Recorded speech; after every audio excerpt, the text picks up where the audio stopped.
I'll pull up this case of Sushant Singh Rajput. It was put into the refrigerator. Sushant Singh's body? Yeah, Sushant Singh's body was put into the refrigerator. There is no doctor's visit after the death. The body has been kept inside the refrigerator and then you are taking out that body for a postmortem at 11 p.m. in the night. How do you think you can establish the time of death? Sushant was around 6 feet height, the height of the bed. How could he have? Through the anal temperature, they would have identified what is the temperature of that particular body at that particular time.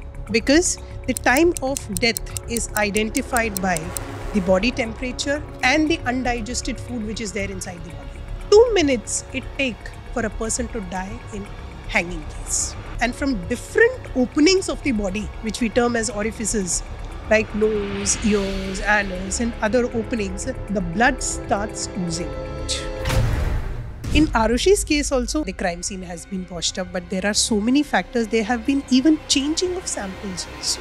Which samples? Who killed Arushi?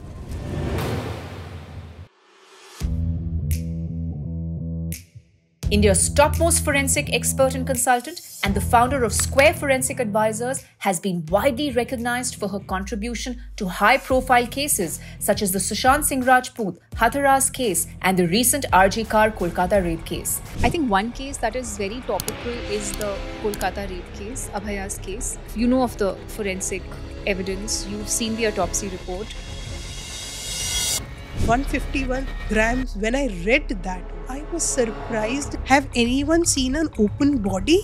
Pelvic girdle, there was no fractures. The postmortem report said, so to wide open a pelvic girdle or a leg to a 90-degree, impossible. Salman Khan case, very popular hit and run. Whosoever was the eyewitnesses, either they have been taken care by the defense counsel or they are not available, they are missing. Necrophilia is a psychological disorder.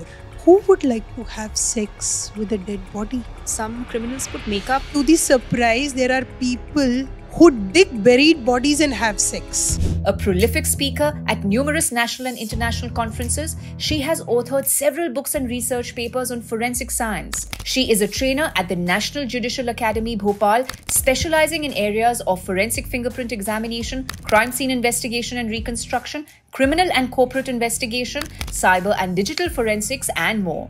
We are thrilled to have with us Miss Nisha Menon for the very first time on Body to Being podcast. You are also an expert on handwriting analysis. Tell me some of the cases that you've solved. I had given expert opinion on the suicide note which was given to me by Aditya Pancholi. The mother of Jia Khan mentioned that, yes, I have done it. So the mother is claiming in the court that she has written the suicide note for Jia Khan. The person who cuts open is the full drunk. Otherwise, they won't be able to do the job at all. See, these were fresh bodies, mutilated bodies, decomposed bodies. I clearly remember my first case was a murder case wherein a 20-year-old woman was killed by her husband with an axe in a single shot. Her neck was wide open and I was asked to check the postmortem lividity of. Then eventually the uterus was checked. It had... Everything is noted down. The visceral organs are taken out. They're literally taken out of the system. Yes. Intestine, portions of the intestine. Intestine is taken, large intestine. Wherein I have seen the postmortem with a chisel and a hammer. They start hammering from here. Nowadays, they use this electric saw to cut it. I want to talk about crimes that are committed via dating app, considering that India is the 5th largest market for dating apps in the world. Shraddha Walkar is a classic emotional connect case. It was proven that Kohli used to kill the girls first, or the children, even 6, 7, 8-year-old children, rape them, cut them, store it into the fridge and cook and eat. He was a cannibalist. So,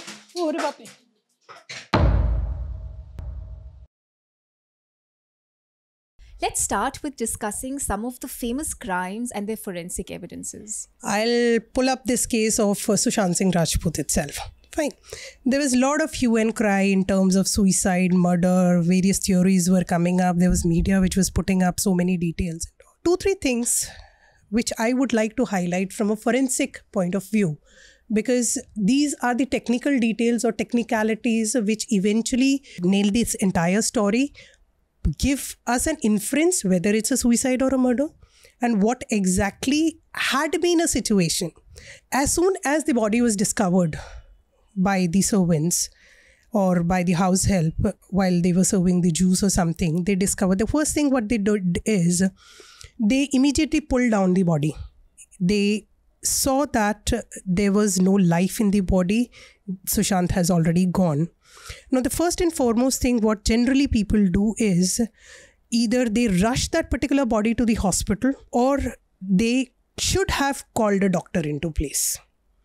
The first and foremost thing what immediately, I don't think so any common person would rush the body with the hospital. They will call the immediate doctor available, what can be done and how it can be revived, what can be, maybe that person is an unconscious state or they are not able to identify it.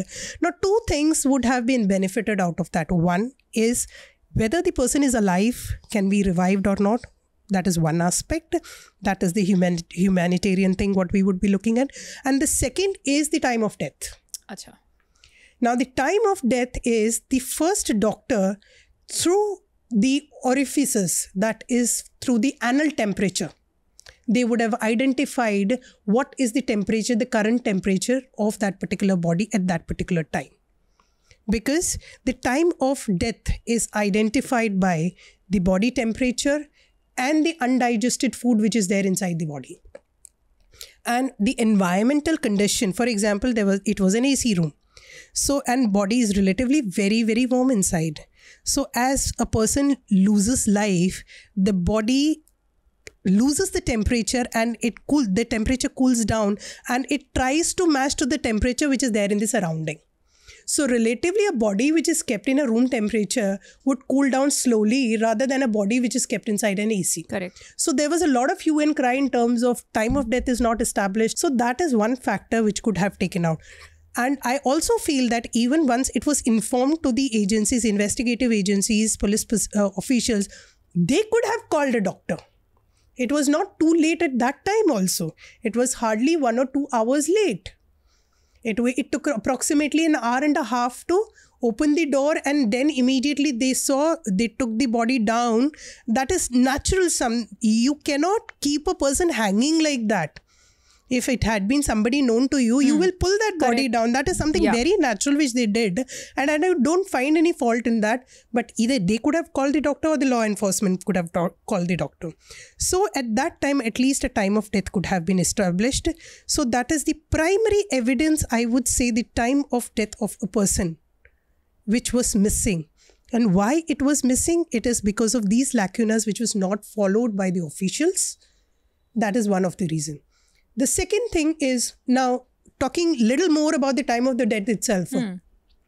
The body was removed after Panchnama inquest and everything, and it was at 5:30 around, it went to the Cooper Hospital. Okay. Now it was put into the refrigerator. The body. Sushant Singh's body. Yeah, Sushant Singh's body was put into the refrigerator. Now, this is the process which is generally adopted. Like when a body comes for a postmortem, it is put into the refrigerator. It is not kept open like this. Now, the temperature of those refrigerators are -5 degrees centigrade. So, stiffness of the body, as soon as the life goes off the body will start stiffening, and it starts from the facial muscle slowly, gradually to the distal organs and how it is. So, that is one thing. So, any body like Sushant Singh's body kept at -5 degree temperature, there is no doctor's visit after the death. The body has been kept inside the refrigerator, and then you're taking out that body for a postmortem at 11 p.m. in the night. How do you think that you can establish the time of death? Why did this happen? Procedural lapse. Ignorance, number one, by the people who were there, like his house help, relatives, friends, whosoever it is. Second, the officials, because they are not trained like that. These basic small intricacies has to be trained. We don't have a facility like a developed country wherein the person sees something has happened, they immediately call a 911, and within like seconds or minutes, the police arrives. One by one experts. It is not a group of experts walking into the area and somebody's taking this, somebody's taking that, blood evidence is being taken, fingerprinting is taken. Doesn't happen Like that how way. it happens in India. Yes. Walk in the park. The dead body's photograph getting circulated. Yeah. It's such a grave thing to happen. Yes. This happened with SSR. This Yes, happened yes. with Arushi Talwar. And this happened with the recent Abhaya case. Calcutta Abhaya rape case also, yeah. So getting a picture of Sushant Singh Rajput, I was surprised to see that. Although everyone wants to see that, that is altogether a different aspect, but investigation never allows that. So that was number one. That is the time of death. Hence, we couldn't get the time of death. Now, there was a lot of hue and cry. Why the postmortem reports doesn't have time of... It is not at all mandatory in a postmortem report to have the time of death unless and until a person dies in the hospital or a person knows around the time the cooling is not there completely. The postmortem experts or the medico-legal doctors can examine that this could be a tentative, and they too, they give a range. 1 से 2 घंटा, 2 से 3 घंटा, 12 hours, 24 hours.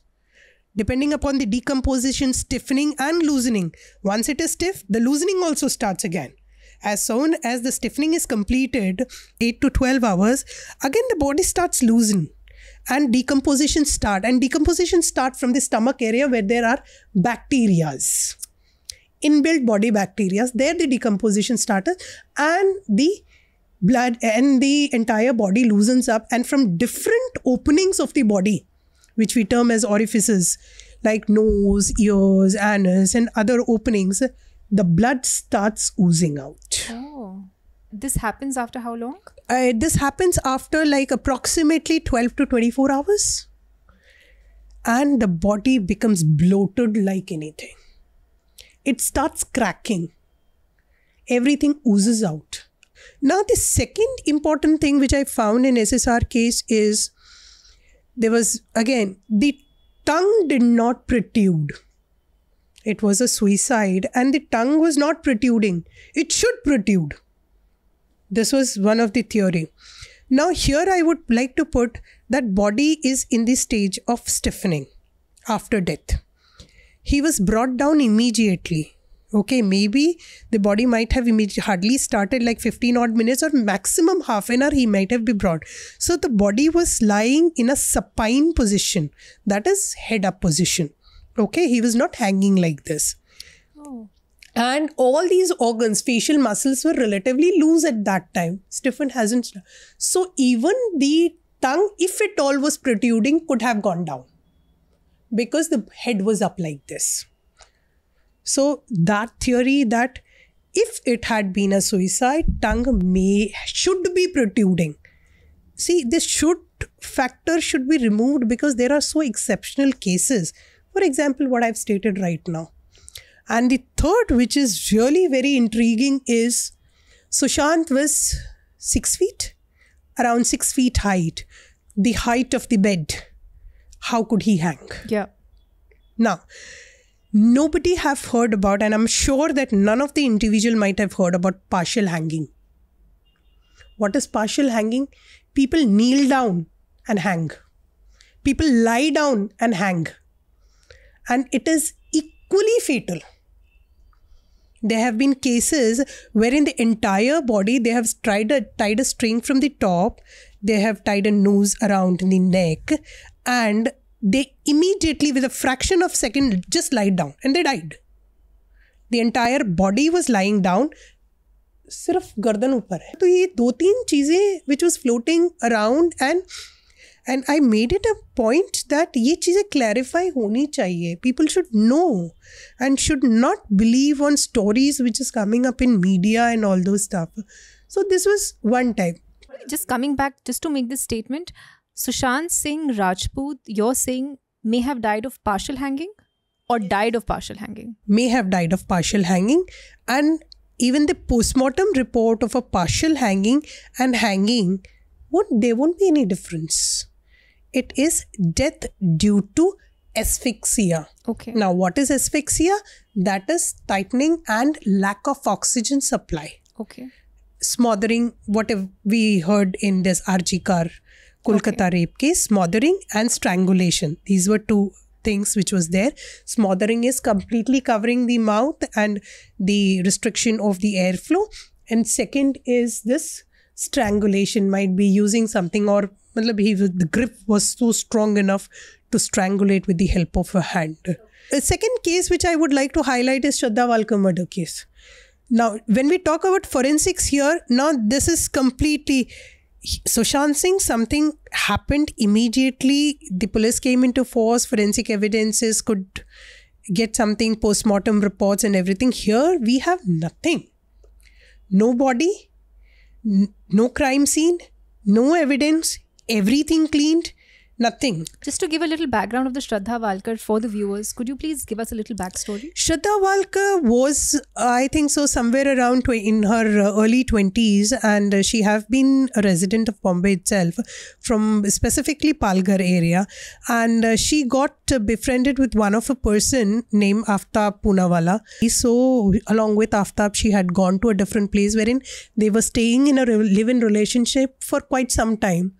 And looking into the background, whatever sort of hearsay, I would say that he had a habit of he was a sort of flirting around with people which she didn't like.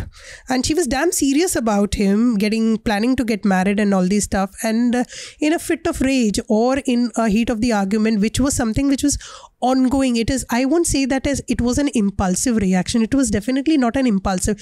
This is something which he had planned because of her nagging behavior. Nagging behavior according to him. If you see from a third person's eye, this is something a female would expect. Correct. To have respect and to be faithful. And in the fit of rage, this guy killed her. I think so, I have strangulated her. And he was very fascinated by the movie Dexter. And according to that movie, he dismembered this body into 35 pieces, stored the entire piece into small packets, and he exactly knew which he have been seeing all these online stuff, what to cut where for minimum blood loss and everything. So all these things he did, and he started disposing of every day around 2 or 3 in the night. He used to take these small packets and dispose of in the nearby forest. So he doesn't get suspected. And nobody started making stories that we had a fight and she had gone to her parents' place. And the reason is this girl was isolated from her family. That is one of the aspects. She had a fight or something, she never got contacted. And initially, when the family found out that she was missing, they had lodged a complaint in Mumbai police also. But I don't think so they took it very seriously or did any sort of investigation until and unless it was finalized after 6 months that this guy had killed. Now here the case is, there is no crime scene. And Aftab was the only suspect, and he was interrogated. He was put through various psychological tests and everything. He confessed also, and according to his confession statement, they started probing taking out all these human remains which were there in the forest. Now, that is not the only thing which need to be done. Any remains which found, it can be a animal remain also. Correct. So the task of the forensic experts get little tougher there. He gave a complete narration of what he did, what happened, what did he do, how many days it took, what weapon did he use. He used an electric saw. So taking out human remains, then it has to be tested. Whether it is Shraddha Walkar's, their DNA evidence, DNA profiling played a major role, wherein the nuclear DNA was tested with the father because she didn't have mother. Okay. Her mother was deceased. So only one, that is 50% of the nuclear DNA comes from father, 50% comes from the mother. So the mother side could not be checked. So the nuclear DNA correlated with the father. Now they again did the test of mitochondrial DNA. That is a different type of DNA inside the mitochondria of each cell, wherein only the maternal details are present. Okay. So that maternal details were checked with the brother of Shraddha. So then it was established, yes, these remains are her. Now, whether he has used, because eventually when he'll go to the court, he would say, I never said electric saw. Okay, if I said, prove it, I said so. In the view of interrogation or the way I was being treated by the police or a third degree method, whatsoever it is, I was forced to say that. I never prove it. Now, I clearly remember that I have specifically given statements related to this.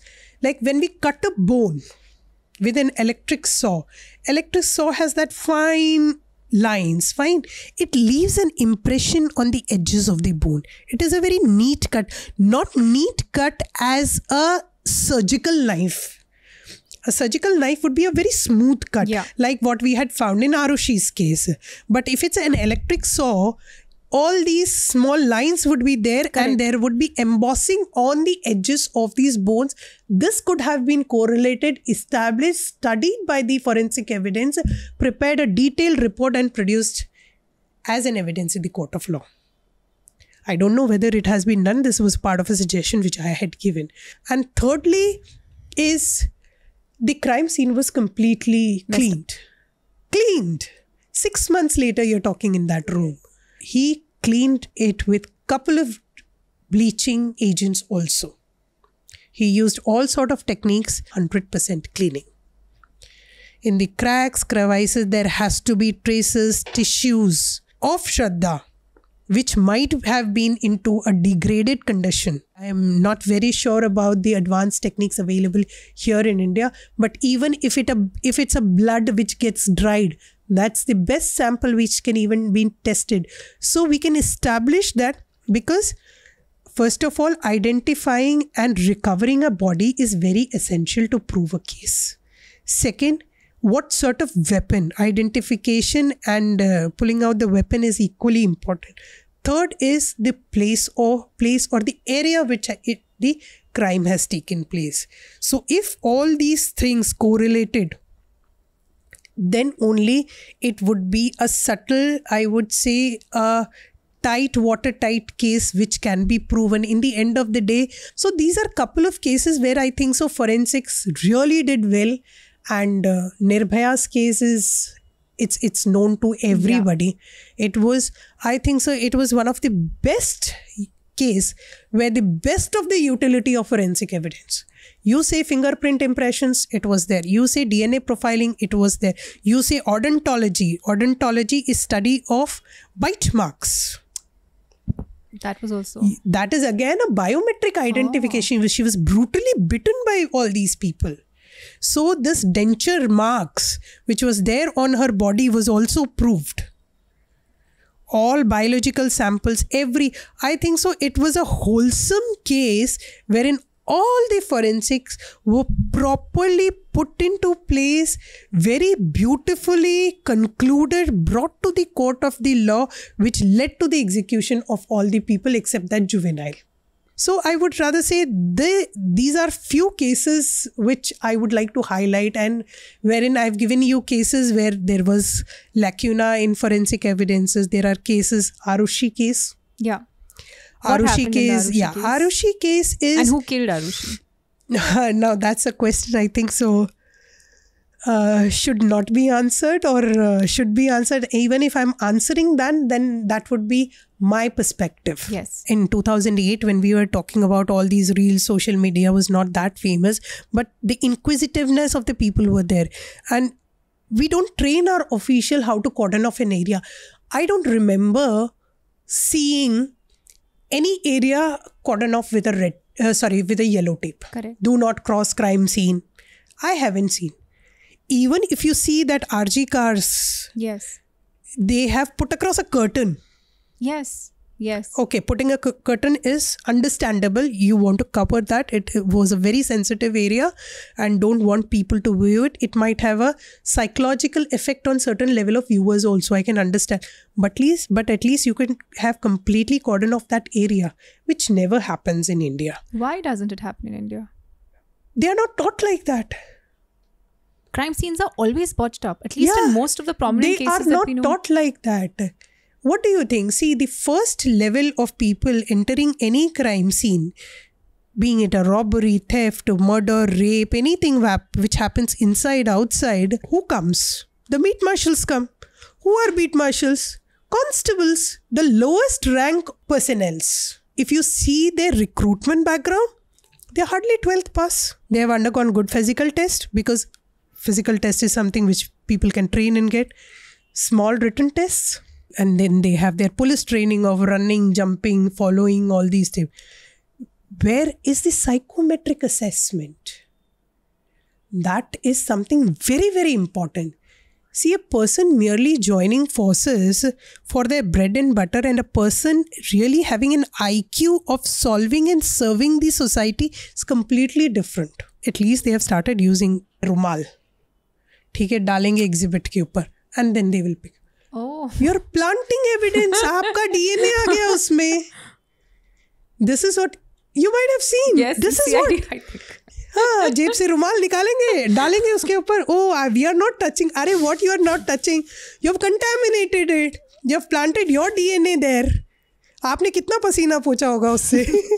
So this is what they do.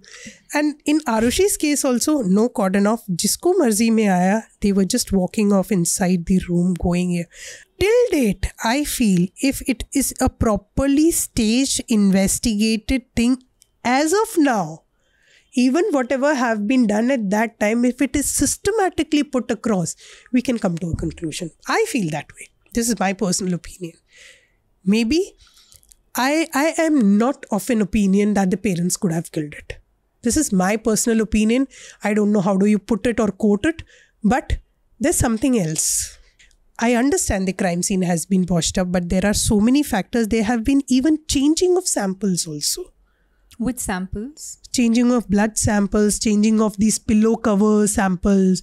Earlier there was a blood on a pillow cover. Later on, when it went to FSL, there was no blood. Internally also. So in the crime scene also there was trampling of the crime scene? Yes. Even after that, at different levels. Also there was trampling of evidence. At the law enforcement level, at the laboratory level, at various places it was there. Why do you think they would do this?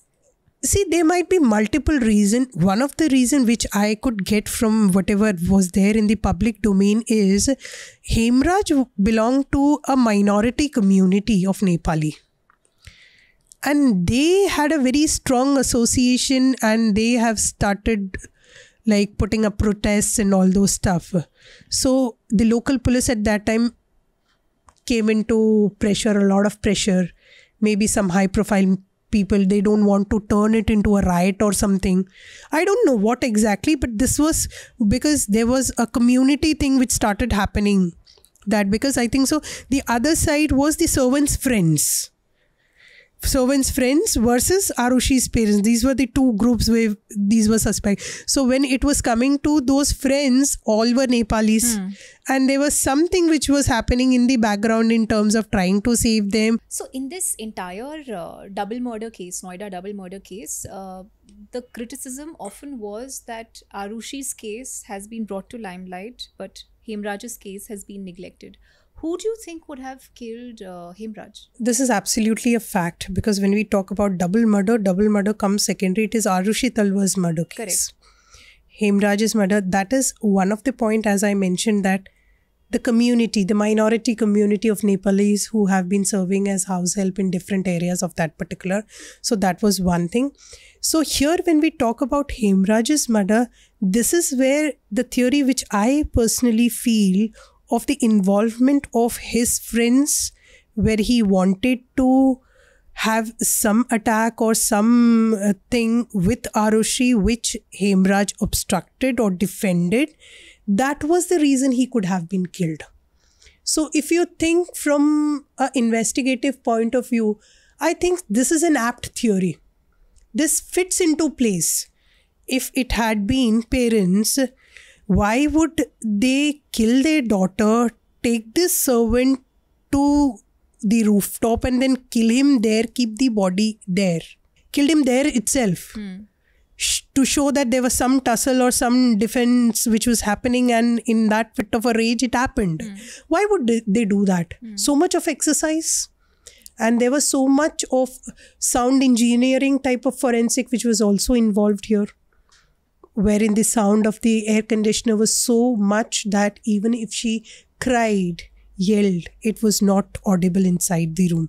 So all these theories, when I see and when we put together all these pieces, I think this theory has more of an evidentiary value rather than the parents being the accused or perpetrators in this. You also mentioned that they lobbied for getting advanced testing done, which Yes, is not yes. available in India. Yes, Could you yes, please yes. talk about that? In fact, I clearly remember that in couple of cases, LCN, that is a low count number DNA technique.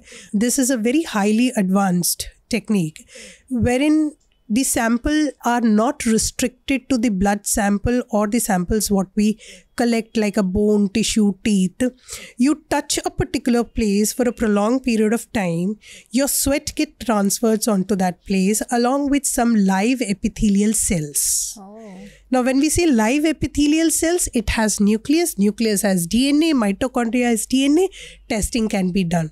So if these low LCN technique could have been, and at that particular time I clearly remember it was not very prominently used here in India, and advanced countries like UK, US, there were several laboratories and their private laboratories also do these type of testing. So they requested the court, they had put forward an application wherein the advanced techniques, at least that golf club, could have been sent for forensic examination or DNA examination.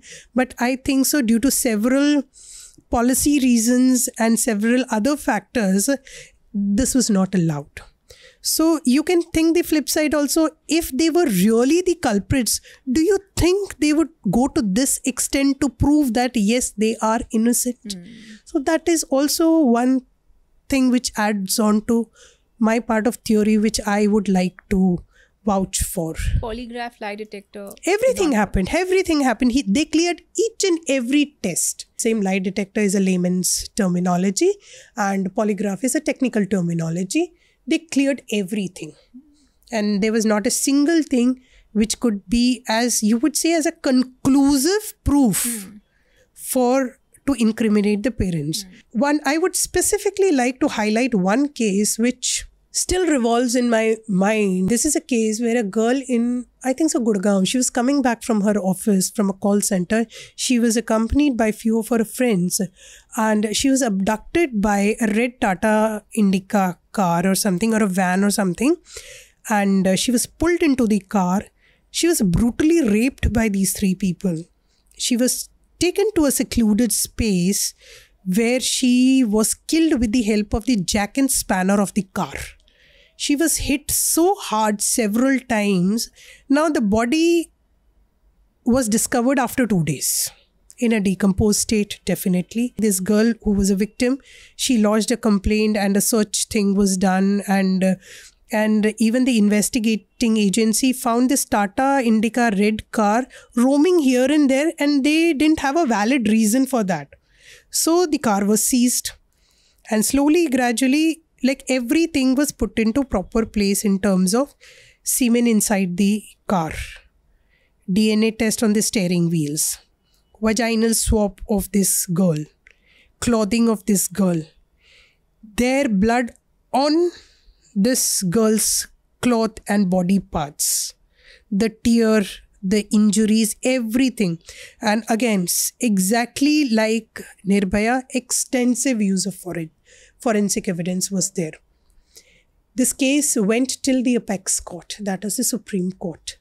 And finally, to the surprise, there were prosecution. There are other points also, but the major point was there was a delay of sending the DNA sample which was taken from this police Malkhana to the FSL lab. There was 11 days delay, which could not be explained by the prosecution. कि ये delay क्यों हुआ? So can you just imagine one single loophole from an investigative agency's part? It may be ignorant, it may be deliberate, no comments on that, can flip the case completely. And such a threat to society. Yeah. Do you think so? People start thinking it's so easy to get away. Now, looking into all these scenarios, it is tough to prove a victim's case. Yes. And it is Yes. easy to prove an accused case. Despite all the evidences. Yes. So this is one thing. This Nithari is a very small village which is close to Noida. And in the year 2006, there was a lot of missing children, missing girls, which was happening in this village. People have been lodging complaint, but as you know, our system, police have been taking it very reluctantly. Arey mil jayega, arey bhag gayi hogi kisi ke saath mein. The typical mentality of that North Indians, which I could eventually see there. And even to our surprise, there was a place where 2-3 skulls were there. And the villagers saw that. And even the veteran villagers saw that. And they called the police. They said, "Arey kuch nahi, gaad do isko." This is the type of attitude. And then slowly, gradually, one of the villagers took it very seriously that 20-year-old girl was missing. And he said, "No, by no means, I'm just not going to leave y'all. You have to find my daughter." The owner was Moninder Pandher. And he, on and off, like for a couple of months, he stayed here. For 1 month, he stayed here, went abroad. So this is a bungalow where he had owned, and he kept Surendra Kohli for quite some time. And he used to take care whenever Pandher was there. And it was even heard that he used to serve alcohol, women to Pandher. So he was the caretaker, basically. So basically, he was the caretaker. And one of the villagers have seen the victim with Surendra Kohli. So that is from where the entire investigation started. And there was a drain just outside this bungalow. When they started digging these drain, there were 8 skulls which were recovered. 8 human skulls, along with other bones of other body parts.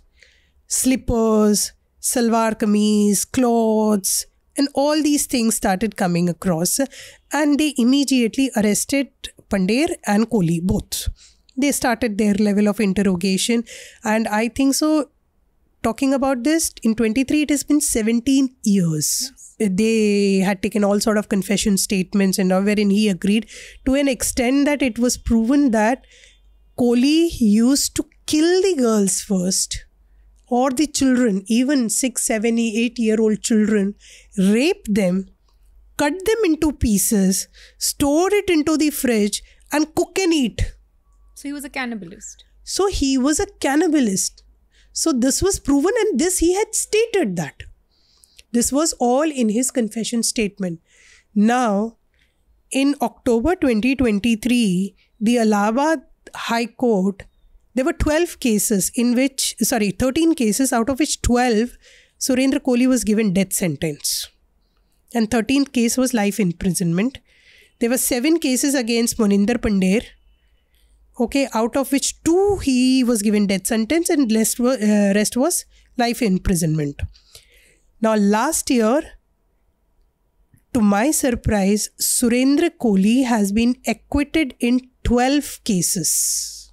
That is, he's scot-free in 12 cases. 12 cases. It is only the 13th case for which he is in the jail and having life imprisonment. Maybe he might finish off with the tenure in a couple of years and he would be scot-free. And in 7 cases, Moninder Pandher, where 2 was death sentence, all cases he has been acquitted. He is out of the jail. Now the question is, and Allahabad High Court bench judges clearly said, it is a sorry affair. It is the flaw of the prosecution. They completely relied on the confession statement of Surendra Kohli and they didn't probe beyond. And damn good defense.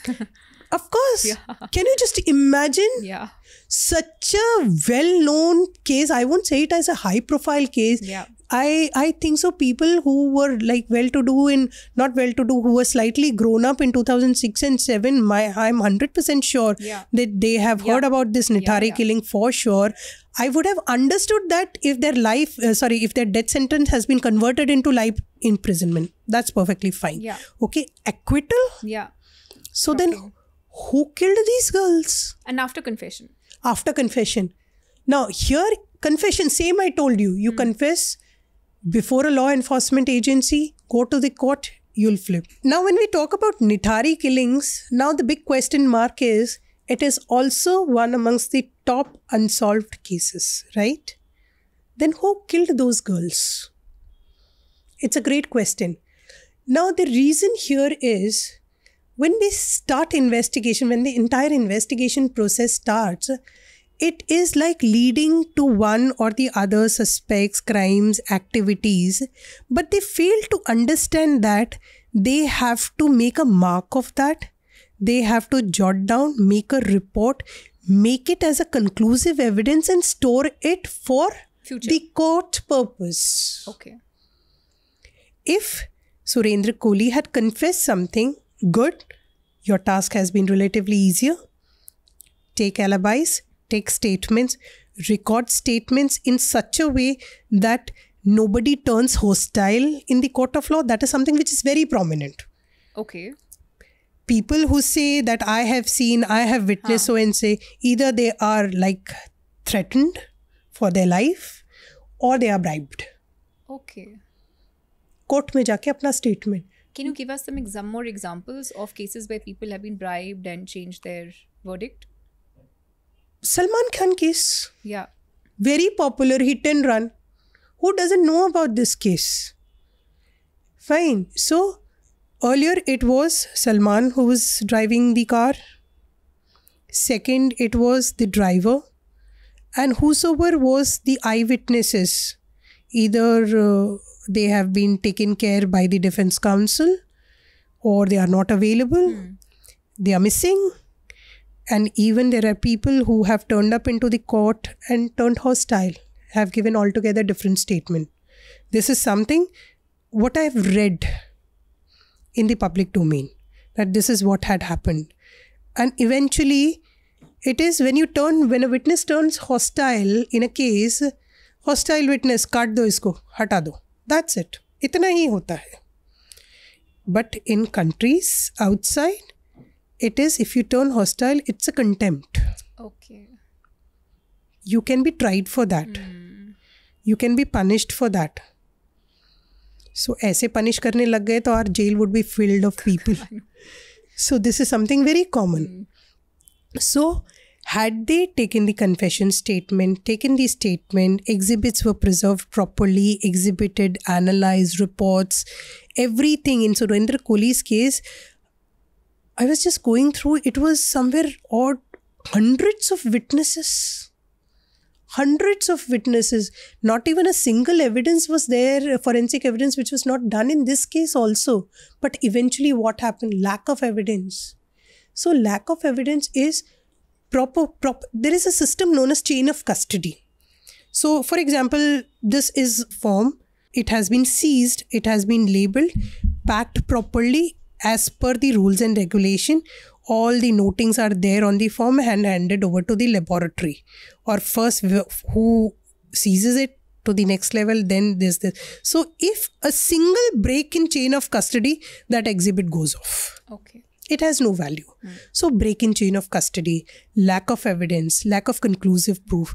This all thing led to such an act. And I'm really sorry to say all those people who were really vouching that they have been given justice. Justice hasn't been served. Yeah. Although there's an appeal which one of the family member is going to the apex court to put forward. But again, how many years? Correct. 17 years? Now how many years? He is in a life imprisonment in one of the case only. Yeah. And that Surendra Kohli. Pandey is out. Yeah. 2-3 points I would like to highlight. Procedural lapses. And things are taken up only in the heat of the moment. जब तक media चिल्ला रहा है, तब तक बहुत जोरों शोरों से चल रहा है. Media is equally doing a good job also, but on the contrary is cooking up stories. So for example, Justice Chandrachud in Supreme Court said, don't make social media arguments in court. Right. See, in one of this rape cases or any sexual assault case per se, you are not supposed to name the victim. It is why Nirbhaya was called Nirbhaya. Why Abhaya was called Abhaya? I was talking about investigation. Number one, procedural lapses. Secondly, ignorance. Police personnel are not trained. There are not look into the population and the type of crime happening here. And how many officials do you have? And hours of work these people put across to these police personnel. See, the developed countries, there is uniform officers doing security, patrolling and all those things. And there are detectives who are purely into investigation of the crimes which is happening. Here, a person is in bandobast, सुबह से शाम तक, dressing up, वहाँ murder हो गया, चलो. So what inclination of mindset they will have to investigate a case? Why delays in lodging FIRs? Number one, if they lodge an FIR, they have to investigate. Acha. It's a protocol. हाँ, complaint देके छोड़ दो.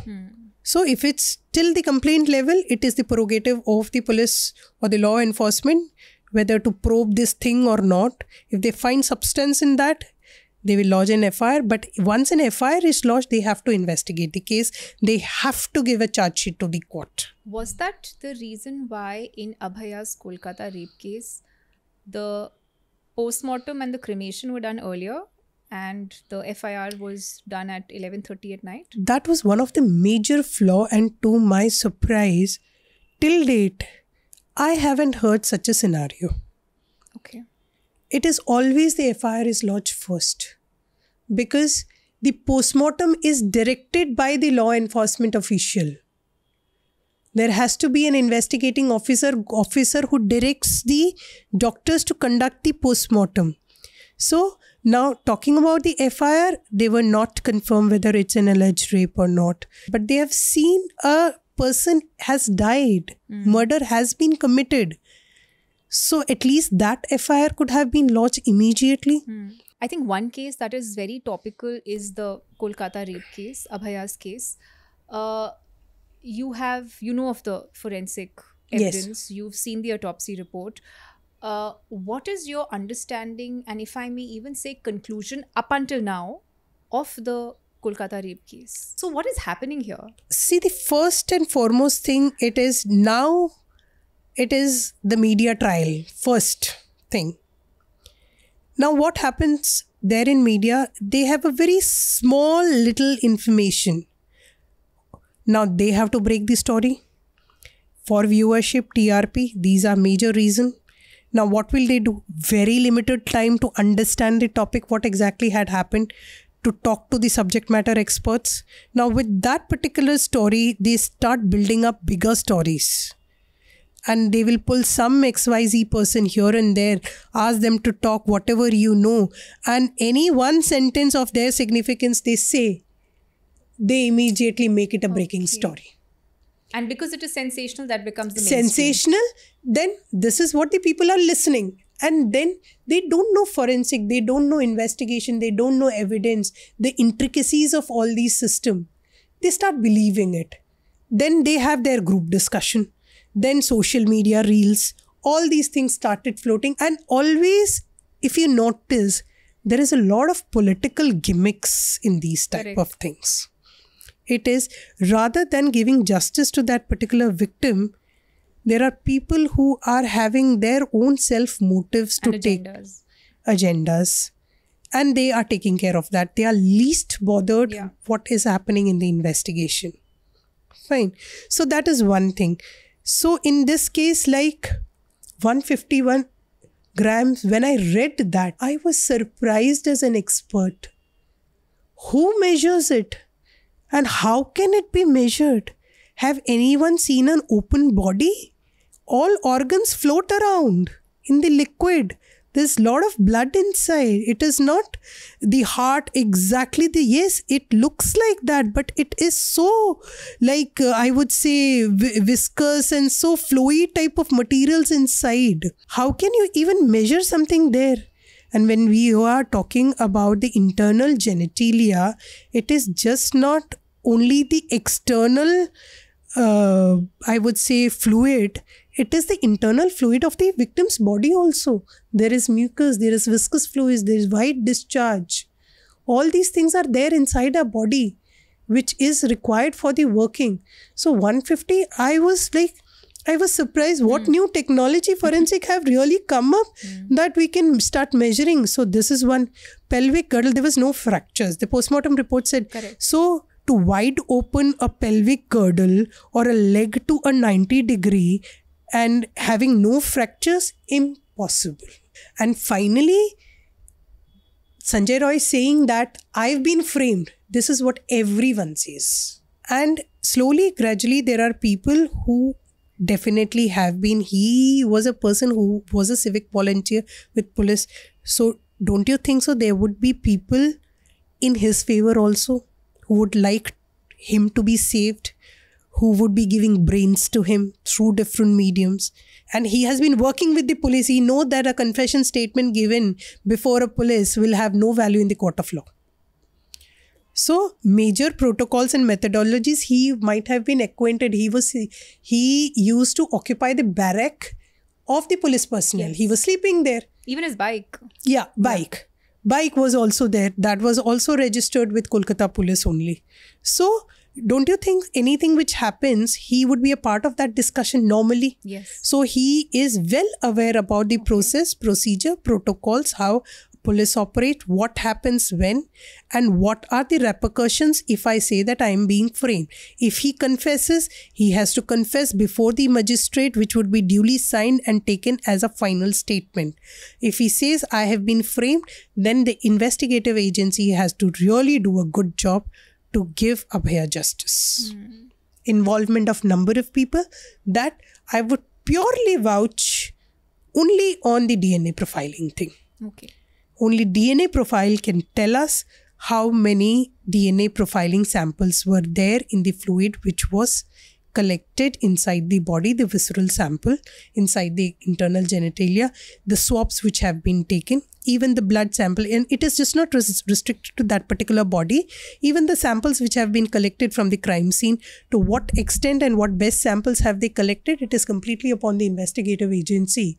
So that will give us a clear picture. And I would request the audience, and I understand the sensitivity of this entire matter, but please give sufficient time. It is not an overnight thing. Yes, because many people, coming on the roads and saying we want him hanged. Reason they have seen in movies. Are iska DNA profile karke lao, and from the next room a profile is coming. Yes. It doesn't happen that way. It takes days. And when it's a mixture sample, it's more difficult. It's very difficult. The isolation process, the victim sample need to be isolated. And even if there are multiple samples with the help of YSTR chromosome, that is the analysis of the Y chromosomes of the males. Okay. Males have XY chromosomes. So the analysis of Y chromosome can separate the DNA profiles of how many male perpetrators were involved. Okay. What does it say now? I don't know. I don't think so. Okay. It will take a long time. Okay. It is not that easy. And I think the sample have been seized. It would take minimum 2 weeks in cases where there are pure sample, that only one sample is there, victim sample and one suspect. If it is more than mixture sample, it may take up to 2 months. Okay. It may take up to 6 months also. Okay. And DNA is so sensitive. You sneeze over a sample, it gets contaminated.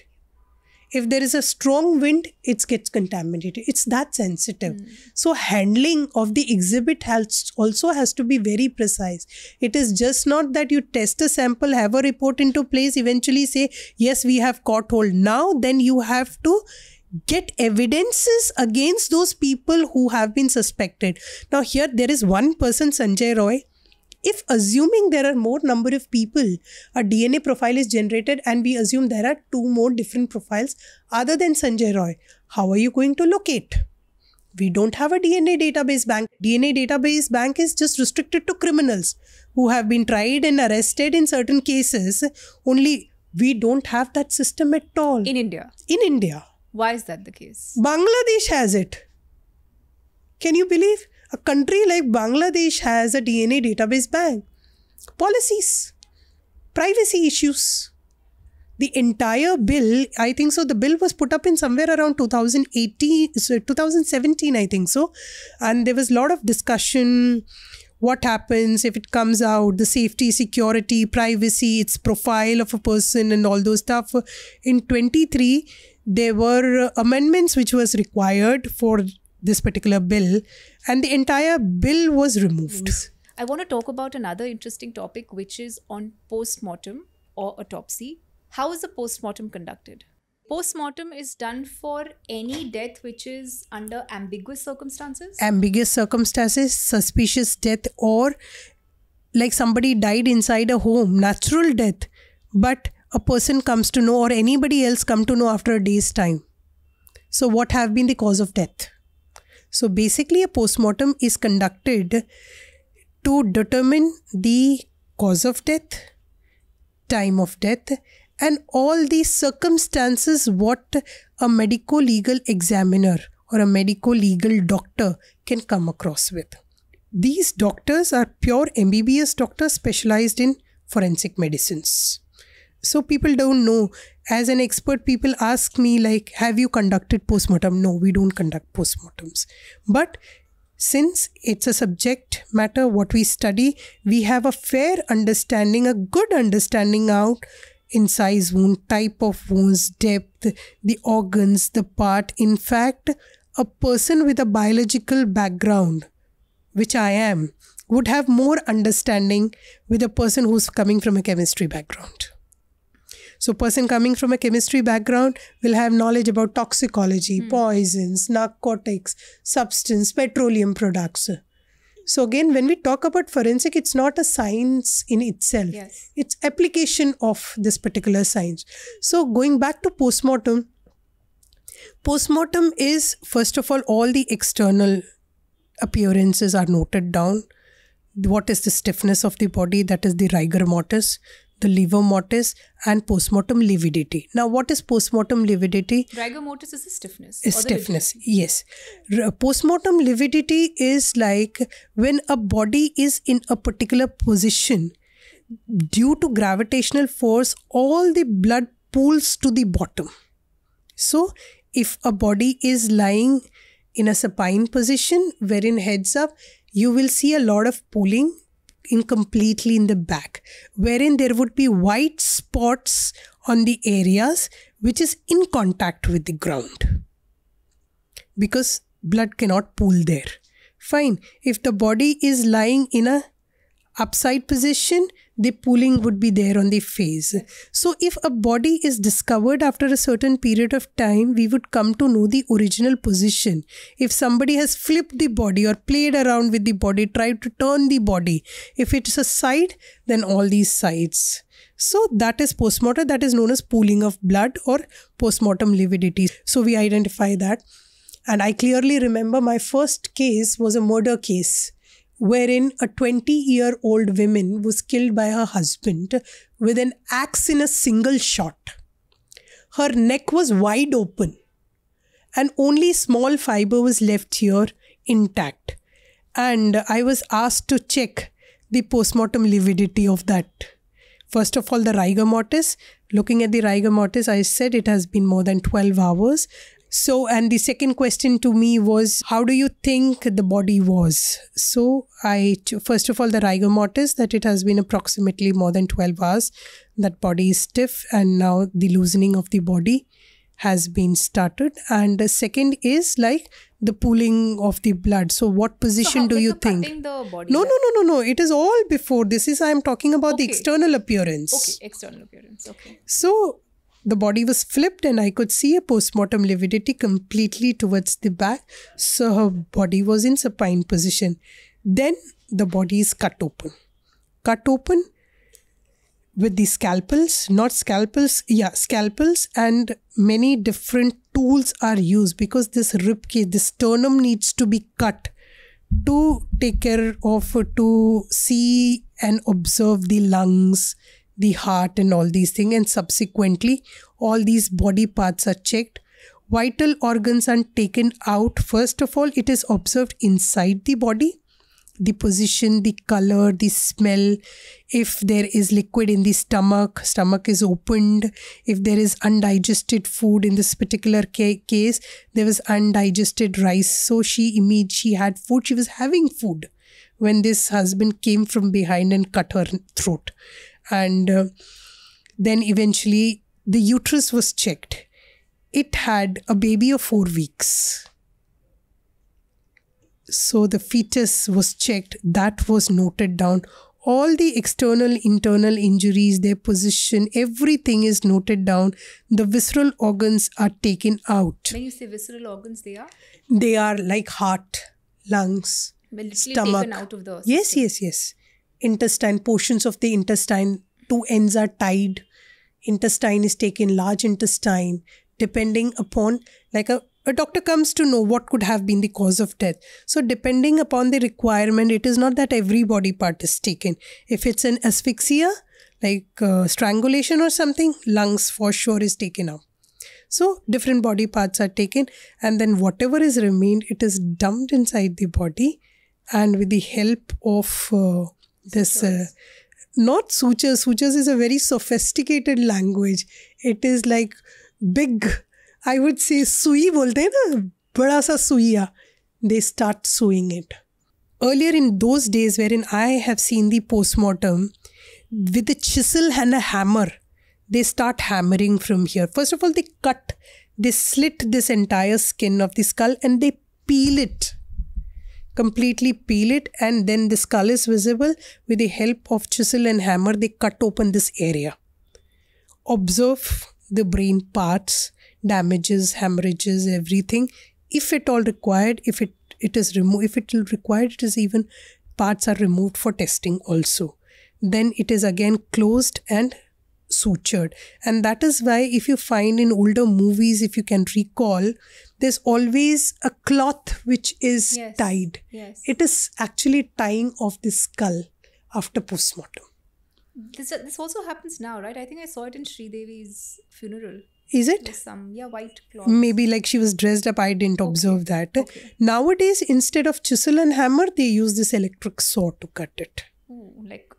Yeah, earlier though, you stand outside a postmortem thing, you will hear banging of this chisel, and it's not easy to open this.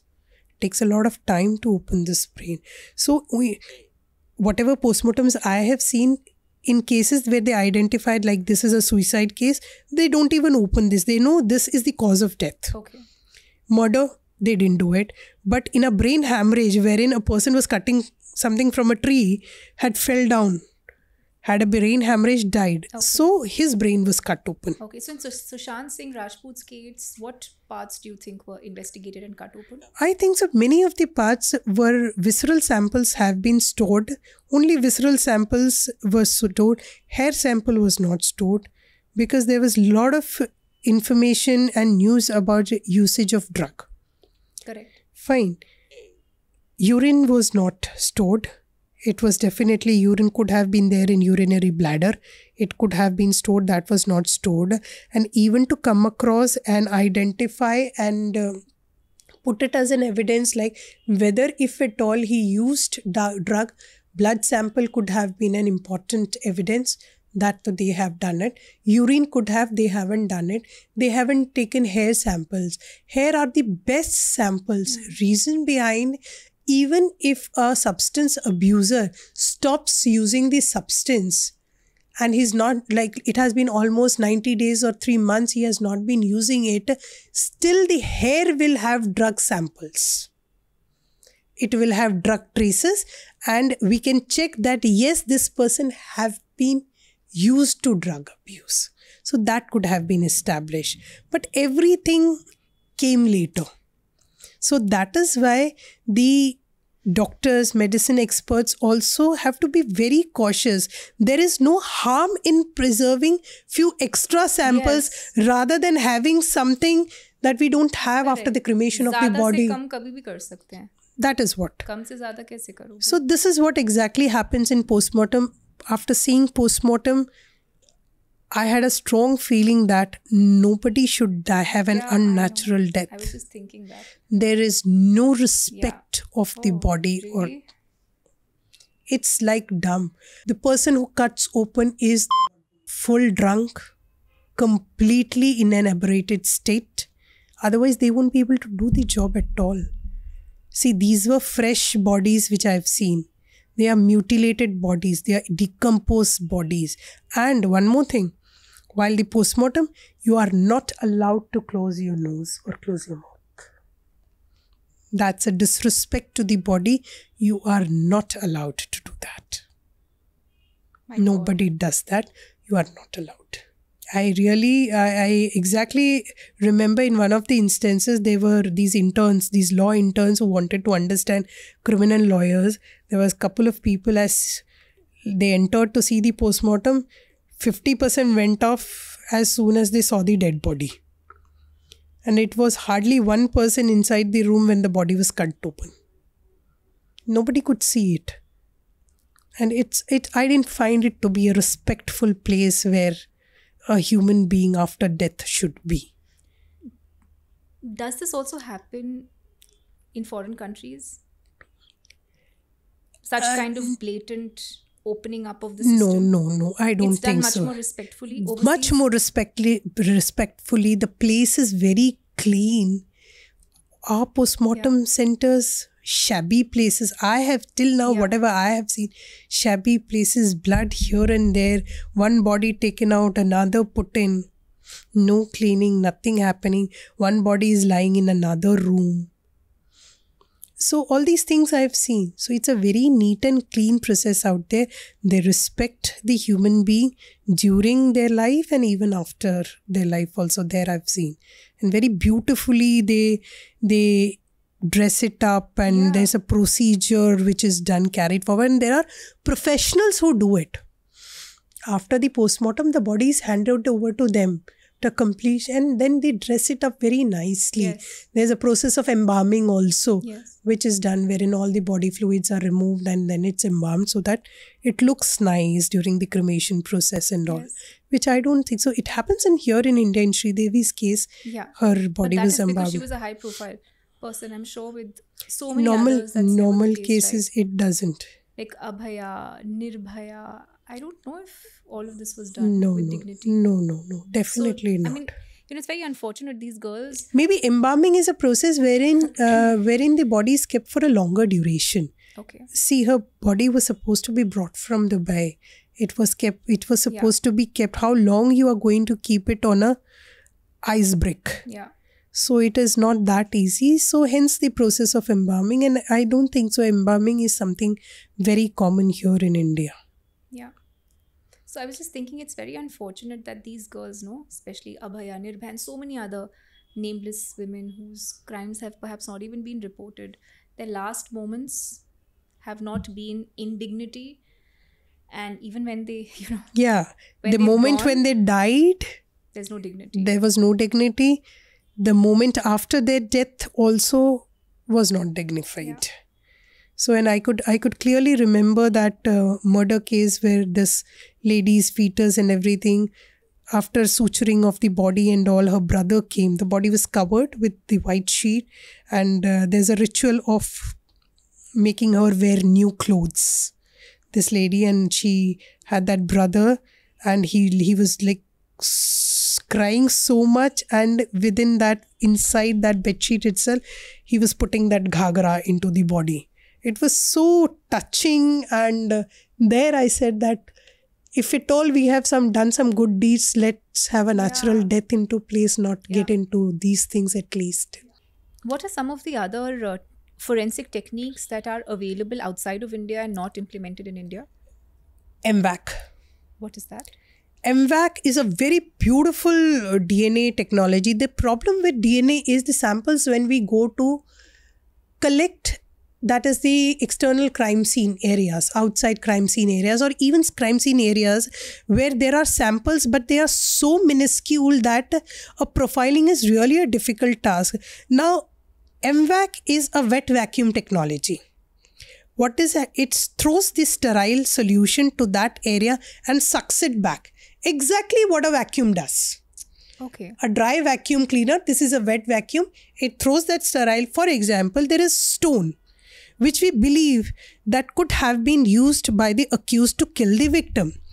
The other side of the stone will have blood for sure of the victim. But what about the flip side, the opposite side, which have been held by the accused? Yeah. How to extract? Now this is porous. You can't swab it with a cotton or something. Yes. You can't. Now there, the entire sterile solution is thrown onto the stone and sucked back. And it gives DNA samples 200 times that what normally we have. So just imagine the quantity of DNA. Yeah. That is one technique, which is, I don't think so. I have heard that it is there in labs. Maybe the new infrastructure which is into place might come up with this. What are some of the other interesting forensic techniques? You were telling me about this Blood spatter. Yeah. Blood spatter pattern is again something very intriguing and very interesting. This is basically generally used in crime scene reconstruction. So when there is a crime where there is a bloodshed, like shooting, use of knife, or any other method through which there are a lot of blood, there is a flow of blood. The area where it is covered by blood, it has a specific pattern. We would say that these are spurts of, for example, if there is a bullet, somebody is hit from this side and from this neck it goes outside and it leaves an impression. The blood is there on the wall. This is an arterial spurt. So we come to know, number one, the direction, the force, the velocity, and like what is the distance between the victim and the accused. Second is cast-off pattern actually is somewhat related to psychology also. Cast-off pattern is when we pick something, just dipping something, like for example, a person is stabbing somebody, again removing the knife, again stabbing, again removing. So an arch is formed. That is known as a cast-off like pattern. A paintbrush pattern, right? Not Color paintbrush, splatter. like just removing Okay. like a brush. So this is a cast-off pattern. Now cast-off pattern, number one, would correlate with the number of stabs and injuries onto the victim, what sort of injuries it has been caused, number one. And secondly, don't you think so it will give a psychology of the accused also? Yeah. Yeah. Revenge Or not? Yes. See, if it's accidental, one stab is enough. Yes. If it's defense, one stab is enough. Yes. And if it is multiple stab, Yes. then it is revenge or something, some motive behind that. It could also be psychopathology. Because Yes, of course. Ted Bundy was Yes. at his victims. I think Yes. even necrophilia. He practiced necrophilia. Yes. after his victims Yeah. died. Necrophilia is something very commonly you would find. Since you're talking about necrophilia, tell me some instances where you've come across necrophilia. So, for the viewers, necrophilia means having sex with the dead body. The classic example we have taken is Surendra Kohli. Nithari killings. He was a necrophilic person. So it is basically... sex with the dead bodies. Yes, of course. He used to kill first. Kill, have sex and eat. Yes. Kill, have sex, dismember the body, then cook. This is what he used to do. So necrophilia as well as cannibalism. My God. And the reason for these type of people or these type of criminals is like they don't like struggles. They want things to be easier. Do you think a victim would allow to rape very easily? No. They would struggle. वो struggle उनको नहीं चाहिए. उनको easy चाहिए. They find pleasure कि कोई resistance नहीं हो रहा हो. Consensual sex can also give you that to quite an extent. But do you think rapist will have consensual sex? ठीक है, Sanjay Roy has no. No, for He goes to- example, prostitute. Go to a prostitute, relieve yourself. Right.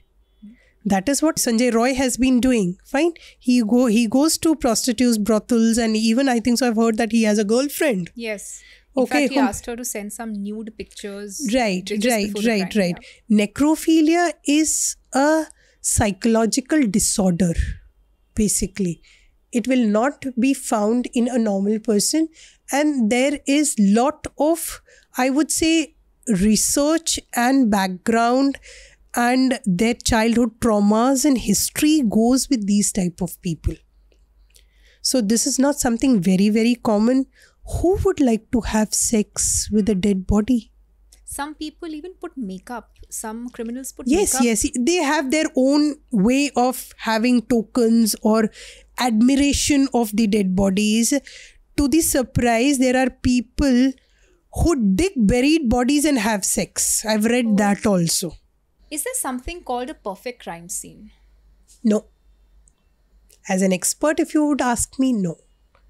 People assume. This is an assumption. An assumption, I would say, would be of people who are completely naive about forensic, naive about things. See, this entire forensic evidence hinges around one principle. That is Edward Locard's principle of exchange. It is, a crime has been committed. The criminal goes to the place. Either he leaves something, he or she leaves something, or take away something. Now the expert's role is to pull out those evidences and bring it to a conclusion. See, if there is a knife, you won't be able, just merely looking at the knife, you won't be able to figure out whether this particular knife have been used to commit the crime or not, although there may be blood on it. Yeah. So it is only an expert after their analysis would come to a conclusion, yes, this is the knife or this is not the knife. So if so and so, for example, simple example, you have been sitting there for almost 1.5 to 2 hours. I've been sitting here. I can give you at least 5 evidences which could prove that you have been sitting there. And I could and the same vice versa with me also, and fine with all the people sitting out here, I can prove that these many people were present. Hair fiber, DNA, sweat, epithelial cells, you name it. Fingerprints, all these cameras will have fingerprints. That evidence will be here forever? No. It has certain time. Depending upon, for example, in a climatic condition like which is humid, relatively it is very easy that it gets soiled. And when we talk about fingerprint impression, it is not that we get clear impressions every time. It is chance impressions, and these are all latent. Patent is something what we can see. Latent is not visible with the naked eye. So there are impressions. Chance, I just touched this glass. It might have a clear impression. But I haven't touched this mic for a long time. I just pulled it. Yeah. So there are impressions which are like a drag marks. These are chance impressions, by chance. Now these are dusted with the help of powders and sprays. And then the most important part is the development of these latent fingerprint impression through which we can view it. And second is the photography. Okay. The photographer plays a very, very major role in clicking the pictures of that fingerprint impression. And I have a real fantastic case when this was a theft case of Surat. It was a biometric lock. And an amount of approximately 25 lakhs was stolen from biometric lock. We were supposed to just check who had exactly done it. And the clear instructions, what I had got from the family, the head of the family was, the house helps are not involved. It is an involvement of a family member. Now we were in a very fix. So this was this very small safe, very porous in nature. If it is porous, dusting of fingerprint impression makes it very much impossible. Very, very difficult. There are rare chances. It is not that fingerprint everywhere you place your hand on that chick curtain. No fingerprints would be developed there. Okay, you place it here. No fingerprint impressions would be. So it also depends upon the surface. So the smoothest surface where I can get impression was a small steel handle, hardly 1 inch.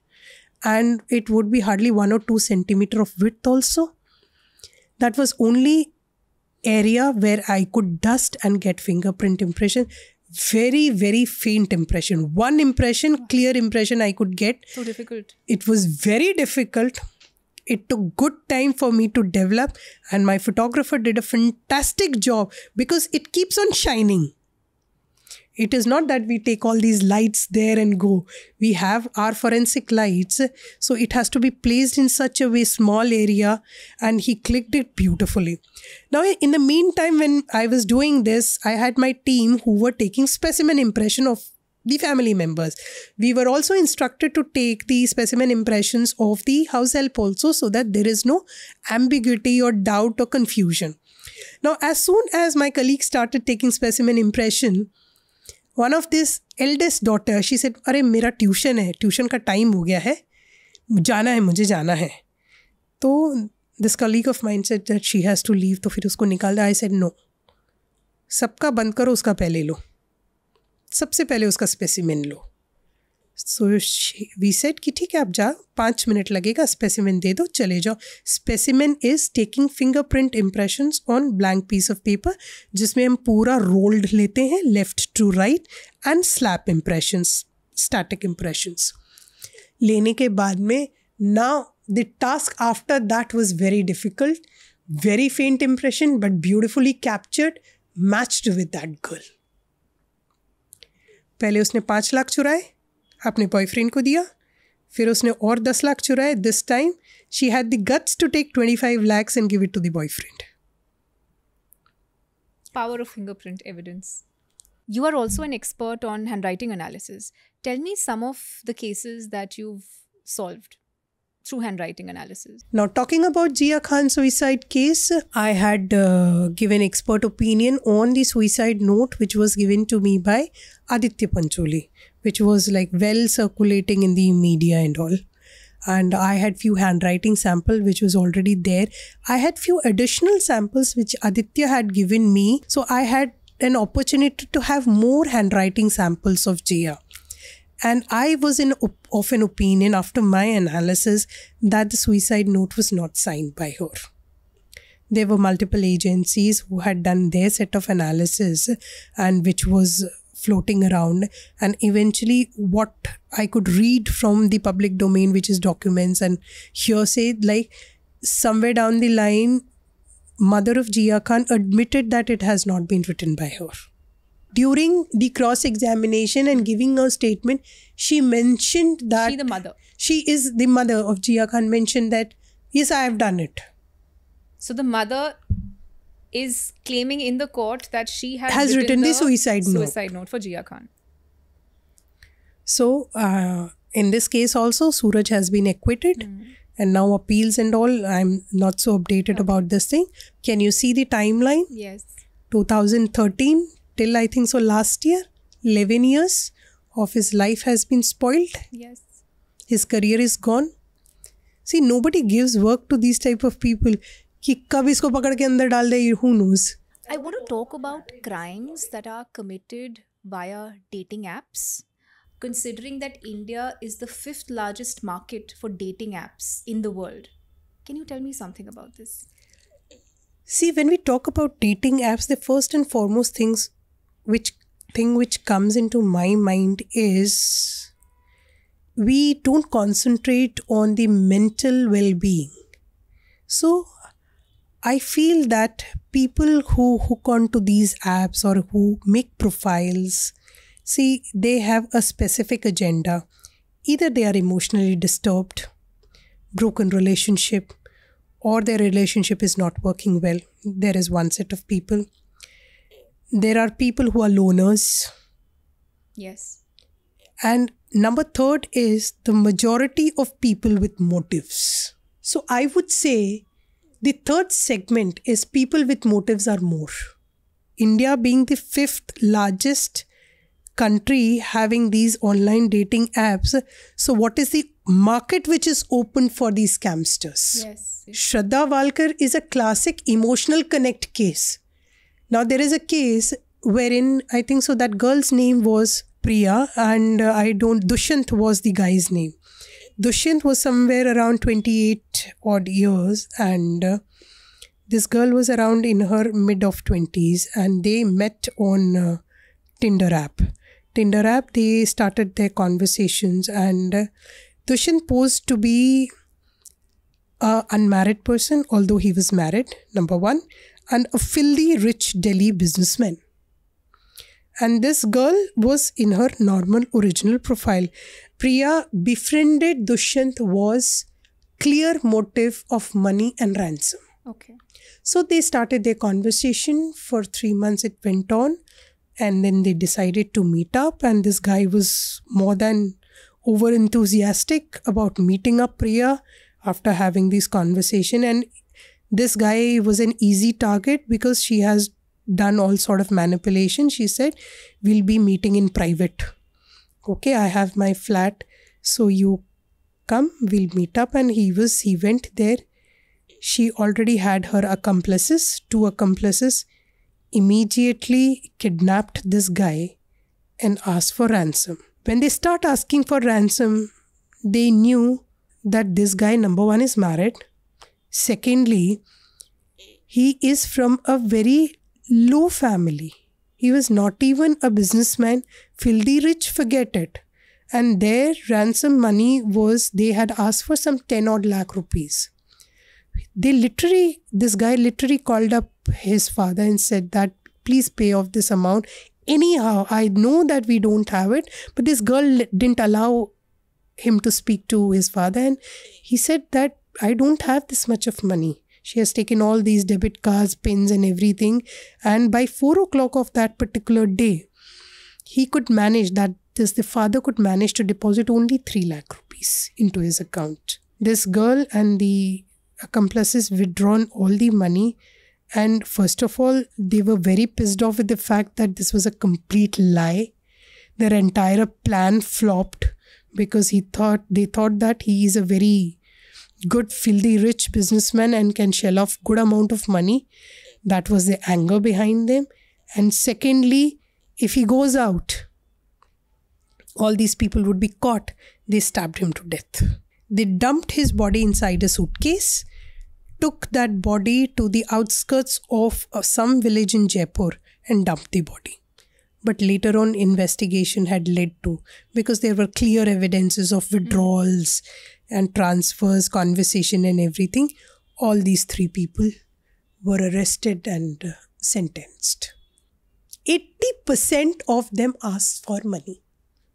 Itna bhej do, you send something. These are women who he met on these dating apps. Yes. In a sarcastic way, I was checking like, how is your social circle going on? He said, it's all nonsense, hoax. Every person is there. So you can just imagine why even, I'm just not talking boys. about Yeah, girls also. Girls, yeah. Majorly girls. Okay. Because it's easy targets. Guys are easy target on these dating apps. So it is very easier for a girl to frame them. And if we see the flip side, the vice versa side, girls who fall to prey these guys, maximum of them get raped. Really? Yes. I've read the statistics. So they hook up and then they end up getting raped. Raped. Reason they don't apply, they get so emotionally connected over conversations, calls and video calls and whatnot. They decide they don't even doubt for a single second. So this is how it is. And you can't report these rapes. You can't report these crimes. Can't report these crimes. What are you going to report? Yeah. Unless and until it has reached to a conclusion. Yeah. And there are now the cyber scams and all these stuff. It is simple. A normal video call is coming. Yeah. You just open that. A girl starts ripping off the clothes. Yeah. They take a recording. They start blackmailing. Thank you so much, Miss Nisha Menon. I'm so grateful for this conversation. This is a very last minute thing.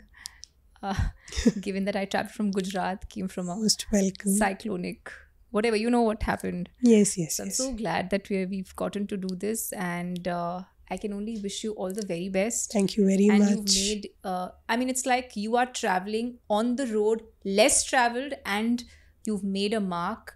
And I'm sure there are so many more milestones for you to achieve. And with your talent and with your communication skill and with your expertise, I'm sure you will master many, many more feats. Thank you so much. It was really a pleasure in interacting. And this is something comes from my heart. This is a subject which is like so close to my heart. So the more it is details I could have provided, I've given my best of my efforts in giving the knowledge what I could share. Thank you so much. Namaskara.